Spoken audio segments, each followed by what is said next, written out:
नरेंद्र मोदी जी ने नारा दिया अब की बार 400 बार, और छत्तीसगढ़ में भी हम 11 के 11 सीट जीतने के लिए हम आश्वस्त है, क्योंकि सेमीफाइनल मैच के रूप में जो आपने कहा है विधानसभा चुनाव हमने जीता है 54 सीट ला करके, तो हम बिल्कुल आश्वस्त है और हमारी बैठकें कार्यक्रम लगातार जारी है और हम 5 साल जनता के बीच हम लगे रहे, इसलिए हम आश्वस्त हैं। कामरान अंसारी जी, आश्वस्त भाजपा की सरकार है, भाजपा की टीम है, भाजपा के कार्यकर्ता हैं, प्रदेश का दौरा भी चल रहा है, ऐसे में कांग्रेस पार्टी का स्टैंड क्या रहेगा? प्रदेश में जो पिछला चुनाव गया कुछ खास नहीं रहा आप लोगों की पार्टी के लिए, ऐसे में अब लोकसभा चुनाव में क्या स्थिति वही बनी रहेगी या कुछ सुधार आने वाला है? राजपूत जी धन्यवाद। और मैं बताना चाहूँगा कि बहुत अच्छी बात है कि आप आश्वस्त हैं, पर क्या जनता से आप आश्वस्त हैं? क्या जनता ने इस तरीके के आंकड़े आपको दिए हैं या आपके मनगढ़ंत आंकड़े हैं? क्या आपने कभी जनता के बीच में जाके इसका सर्वे किया है कि आपने अपने ईवीएम को सेट किया है? आप पहले ये बताइए, 400 पार का जो नारा है, ये 400 पार का नारा तो ठीक है, पर ये कहीं ना कहीं 400 पार को एकदम डैम श्योर बोलते हैं, कंफर्म बोलते हैं, तो इसके पीछे कहीं ना कहीं क्वेश्चन मार्क लगता है, पार्टी के ऊपर भी क्वेश्चन मार्क लगता है। और सारी जनता इस सवाल से कहीं ना कहीं दबे स्वर हो या खुले स्वर में लोगों का आप रुझान देख रहे हैं कि किस तरीके की बातें हो रही हैं कि कहीं ना कहीं इस पार्टी में, बीजेपी की पार्टी में, बीजेपी तो लुप्त हो गई है, मोदी की पार्टी बोले, मोदी जी की पार्टी में कहीं ना कहीं ये लोग अपना ही आंकड़ा पेश करते हैं, अपने आंकड़े को लाने में लगता है, उसके लिए चाहे किसी का कुछ हो। अब जैसे मेरे भाई रितेश भाई ने कहा कि बहुत सारे मुद्दों को लेके जमीन में, पर इनके मुंह से ये मुद्दा नहीं निकला कि स्वास्थ्य के लिए हमने क्या योजना बनाई है, एजुकेशन के लिए हमने क्या योजना बनाई है, विकास के लिए हमने क्या योजना बनाई है। एक स्किल इंडिया और ये डिजिटल इंडिया, ये सब करने से हमारे देश में अगर सरकार बनती तो हम अगर उस समय बहुत अच्छी स्थिति में थे जब हमारे देश में कंप्यूटर क्रांति आई थी।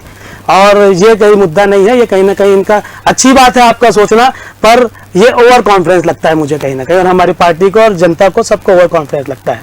रितेश मोदी जी, सवाल तो है कि जो मुद्दे होते हैं रोजगार पर, एजुकेशन को, हेल्थ सेक्टर को लेकर, उस पर कुछ योजना लाते हैं? अगर आप सवाल का जवाब देना चाहें तो कामरान अंसारी जी के। जी बिल्कुल, आप पहले देखेंगे अगर देश भर में अगर आप ट्रिपल आईटी की बात करूं या फिर आईआईएम की बात करूं तो बहुत कम संस्थान थे। जब से देश में नरेंद्र मोदी की सरकार आई तो एम्स, आईआईएम और ट्रिपल आईटी ऐसे देश भर में अलग अलग। जांजगीर चांपा में हमारे देश के गृह मंत्री माननीय अमित शाह जी आते हैं, वहां 40,000 की भीड़ जुटती है। इस बात का संकेत है कि छत्तीसगढ़ ही नहीं पूरे देश भर में भारतीय जनता पार्टी की लहर है। वहीं अगर मैं बात करूं राहुल गांधी जी के, तो रायगढ़ में आप देखेंगे किस प्रकार से न्याय यात्रा में उनकी कुर्सियां खाली हो जाती, कार्यकर्ता जुटते नहीं है। इसका मतलब है कि कांग्रेस के झूठ को, उसके पुलिंदेबाजी को और उनके भूपेश बघेल जी की जो 5 साल के कार्यकाल पूरे देश की जनता ने और प्रदेश की जनता ने देखा है किस प्रकार से लूट खसूट करने का काम किया है, इसलिए उसको नकारे जा रहे हैं। लगातार उनका विरोध है। मैं कहना चाहूंगा भैया कि जैसे भाई साहब हमारे कहते हैं कि विरोध होता है, राहुल गांधी जी जन नेता है, और आप चाहे माने चाहे ना माने, नरेंद्र मोदी जी, राहुल गांधी जी के अलावा कोई मुद्दा है क्या बीजेपी के पास? बताएं मुझे, कोई मुद्दा है तो।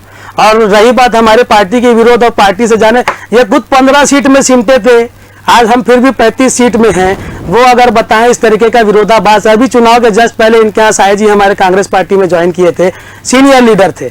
अगर हम पार्टी छोड़ने और जोड़ने की बात करें तो अगर देखा जाए तो इन्होंने जो भी कहा, मैं उसका कटाक्ष करना चाहूंगा कि ये जो राजनीति इनकी है ना, बस वो कहीं ना कहीं राहुल गांधी जी के ऊपर आ ही जाते हैं कुल मिला के, और कोई मुद्दा नहीं। हमने बात किया था एजुकेशन की, हमने बात किया था स्वास्थ्य की, आप आ गए राहुल गांधी पे। अरे रैली में भीड़ जुटाना पैसे का काम वो आपका है भैया, हमारे पास तो जन नेता है, वो जनता की सुनने आता है। आपको कोई भी लीडर नहीं मिलेगा, कोई भी कांग्रेसी आदमी उनके इर्द गिर्द नहीं मिलेगा, उनके इर्द गिर्द सिर्फ जमीनी स्तर का आदमी मिलेगा जो जमीन से जुड़ा हुआ हो, चाहे मैकेनिक हो, चाहे आपका रिक्शे वाला हो, आटे वाला हो, खाना बनाने वाला हो, जमादार हो, जो भी जिस तरीके के भी लोग हैं, इस तरीके के लोग उनसे जुड़े हुए रहते हैं। आप बता दीजिए नरेंद्र मोदी जी ऐसे कौन सी एक्टिविटी करते हैं जिसमें इस तरीके के लोग जुड़ते हैं? उनका तो बहुत सारी चीजों में देखा कि सिर्फ और सिर्फ अपने आप को प्रमोट करते हैं, तो पार्टी को भी साइड में कर चुके हैं। सिर्फ भाजपा के कार्यालय में भारतीय जनता पार्टी पूरी दिखती है, तो प्रदेश भर के आप जाके होर्डिंग भी देखेंगे ना, तो उसमें भारतीय जनता पार्टी का नाम नहीं दिखता।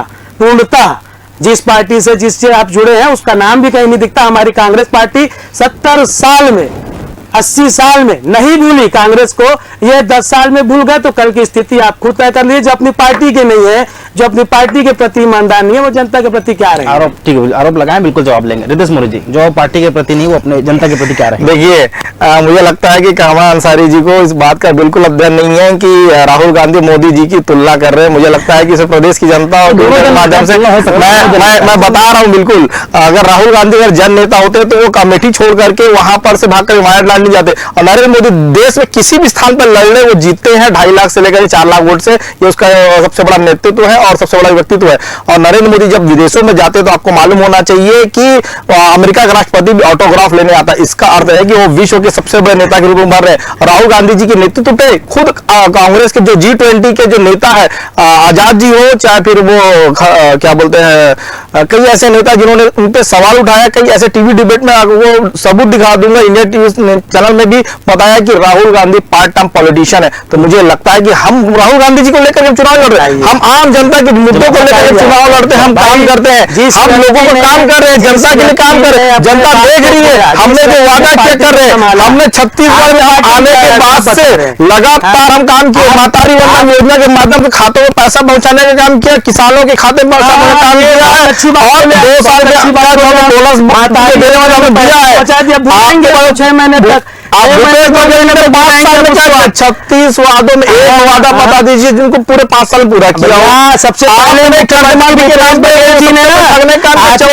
जनता के लिए किसानों का कर्जा माफ करने के लिए आप उसी को आगे उनको और घोटाला करते हैं, घोटाला प्रूफ पूरा घोटाला छत्तीसगढ़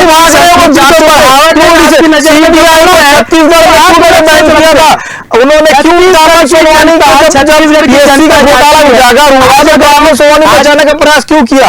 मुझे बता दें जब 2 बार घोटाला हुआ तो घोटाला प्रूफ करिए ना भाई साहब, घोटाला प्रूफ है ना, इसीलिए तो ईडी अरे भैया चौमच बुला के ले गए। सीधी बात है, देवेंद्र यादव जी पूरे पर भी लगा पड़ा है कि नहीं है, सीधा बात है। जब जांच चलती है जांच की आ चाहिए, मतलब हुआ है भ्रष्टाचार हुआ है ये हुई है। मुझे लगता है कि कांग्रेस की बात मैं बता दूं, उड़ीसा में भी कैलाश के साहू जी के भारतीय 200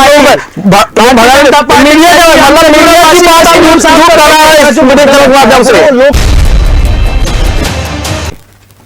ब्रेक के बाद एक बार फिर आप सभी दर्शकों का स्वागत है। रितेश मोदी जी, सिंपल सा और सीधा सवाल है, आप लोग बड़ा सभा करते हैं, बड़े संबोधन भी करते हैं, बाहर से नेता भी आते हैं, अलग प्रदेश के मुख्यमंत्रियों का भी आना होता है। कल की बात करें अगर मोहन यादव मध्य प्रदेश के यशस्वी मुख्यमंत्री है, उन्होंने कल यहाँ प्रदेश का दौरा किया है।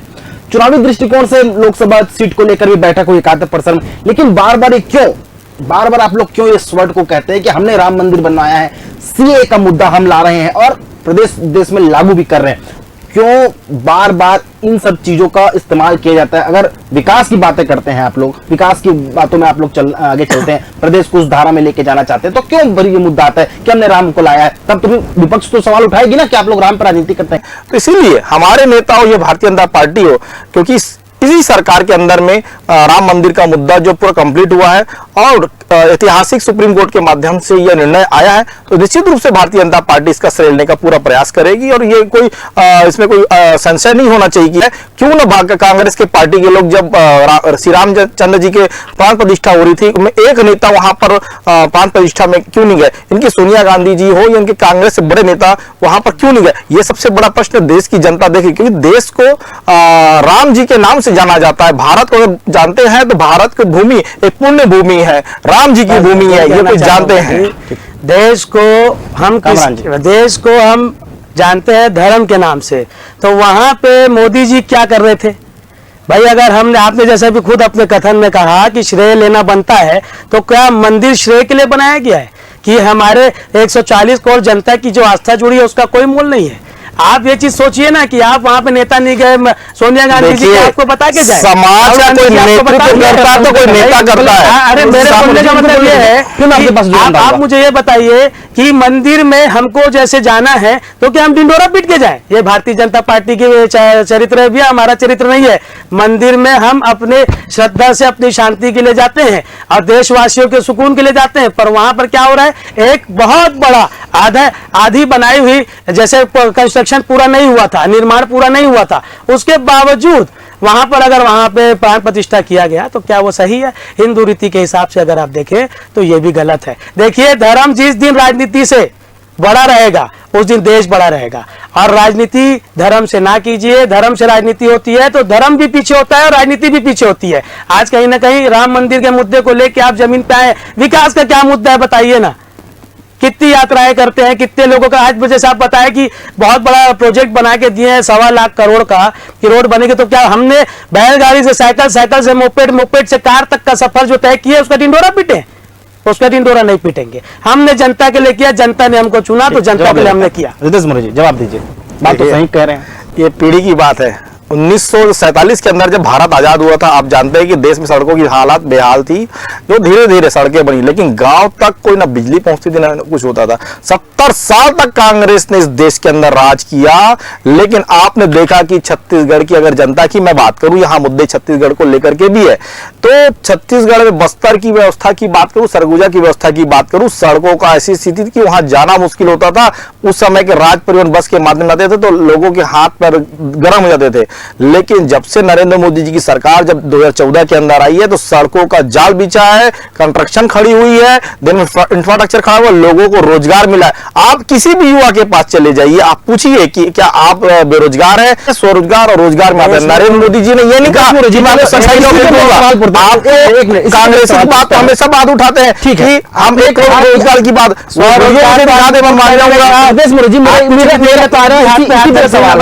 सवाल है आप पर ही, मैं कोई कटाक्ष नहीं करना चाहता, मैं इंटरप्ट नहीं करता किसी को, हालांकि लेकिन आज वो करो, आई एम सॉरी। लेकिन मुझे एक बात बताइए, आपने कहा ठीक है देश में नरेंद्र मोदी की सरकार है, केंद्र में अमित शाह है, बड़े बड़े नेता हैं, लीडरान हैं, सीमाएं बॉर्डर हमारी सुरक्षित है, लेकिन देश के अंदर भीतर में काफी ऐसी चीजें होती हैं जो नकारात्मक होती है। मैं बात क्या कहना चाहता हूं, आप दोनों भारी बातें समझ रहे हैं, उस चीज पर कंट्रोल कब आएगा? क्योंकि छत्तीसगढ़ प्रदेश में भी ऐसी चीजें हुई, बस्तर की बात कर रहे हैं, वहां पर भी नक्सली हिंसा भी बढ़ी है, 3 महीने बाद ही बढ़ी है जब से विष्णुदेव साय की सरकार आई है। आप कहते हैं डबल इंजन की सरकार, तो फिर इस देश में इतने सारे हालात क्यों, चाहे वो उत्तराखंड में चाहे वो छत्तीसगढ़ में? जवाब जी देखिए, देश की आंतरिक गतिविधियों से और ऐसे जो देश विरोधी काम करते हैं उससे लड़ना चाहे कोई भी सरकार हो कोई आसान नहीं होता, क्योंकि ये विचारधारा का विषय होता है। नक्सलवाद एक राष्ट्र के विकास के लिए हमेशा बाधक बनी हुई है, चाहे वो भारतीय जनता पार्टी की सरकार होगी चाहे कांग्रेस सरकार होगी।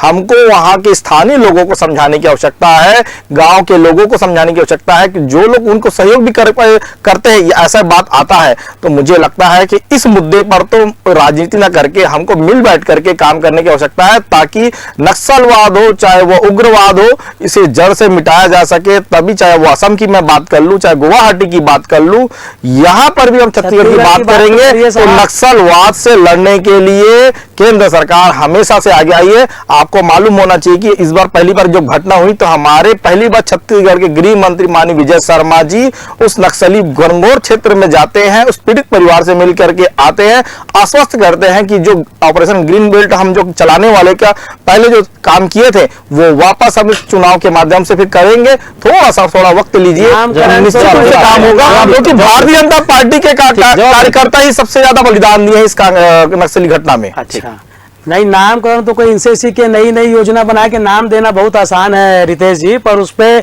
आप देख लीजिए जैसी आपकी सरकार बनी है भारतीय जनता पार्टी की, तब से शहर में भी आपराधिक प्रकरण बढ़ गए हैं। आप उसके पहले जबरदस्ती बोलते थे कि आपराधिक प्रकरण बढ़ गए हैं, और जिस तरीके से आप बस्तर का और गुवाहाटी का और जहां जहां का बता रहे हैं, मैं तो बात छत्तीसगढ़ की करूंगा। छत्तीसगढ़ की जगह पे नक्सली वारदात आप देख सकते हैं सरकार के बनने के बाद किस तरीके से बढ़े हैं। क्या इसके लिए आप ये ऑपरेशन चला के उसको नाम देने से उसका सोल्यूशन नहीं है, किसी के घर जाके मिलने से सोल्यूशन नहीं है? जो बचे हुए घर है उनको कैसे बचाया जाए, कैसे बात कर रहे हैं, रोका जाए? प्रियंका गांधी या फिर राहुल गांधी जब देश में कोई घटना होता है उन पीड़ित परिवार से मिलने आते हैं, तो वो क्या वो राजनीति करने जाते हैं? देश में भी परिवार से मिलने जाना सरकार का दायित्व नहीं बनता है। धीरजपुर की घटना को मैं याद दिलाना चाहता हूँ कि भूपेश बघेल जी लोग नहीं जानते घटना को अगर कोई घटना हो रही है तो शासन प्रशासन का दायित्व बनता है कि उस स्थान पर जाकर परिवार हम तो खत्म करने का काम सरकार का है। भारतीय जनता पार्टी की सरकार ने जिम्मेदारी काम की है। मुझे इस बात पर गर्व है कि भारतीय जनता पार्टी की सरकार में कार्यकर्ता बता दे नंद कुमार पटेल पास हो गए, आप बताइए हमारे भारतीय जनता पार्टी के कार्यकर्ताओं का बलिदान दर्द है, लोगों की बता दे मुझे, इसको डर बात नहीं है, मोदी सरकार ने कांग्रेस के गृह मंत्री को कुछ नहीं होना है, क्यों नहीं होगा? कुछ नहीं होना है। मालूम होना आप चाहिए बताइए, सरकार की ऑपरेशन ग्रीन ऑपरेशन चलता था तो नक्सली हमारे भागने नहीं मरते, लेकिन 5 सालों में नक्सलियों को पालन करने का काम जो है आश्वासन के माध्यम से यूपी सरकार ने किया। 3 महीने की सरकार ने से मना कर दिया, हमारे लोग चले गए, शहीद हो गए।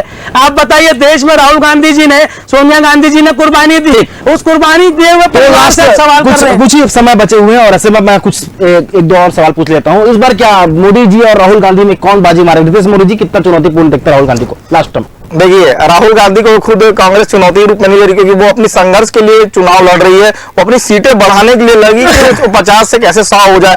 हम तो सीटें को बढ़ाने में लगे हैं कि अब की पार 400 पार और 370 हम भारतीय जनता पार्टी के लाने में लगे हैं। प्रत्येक बूथ में हम 370 का लीड लगाने के लिए हम काम कर रहे हैं। कांग्रेस अपना खुद के लिए संघर्ष करी, तो यहाँ कोई चुनौती नहीं है राहुल गांधी।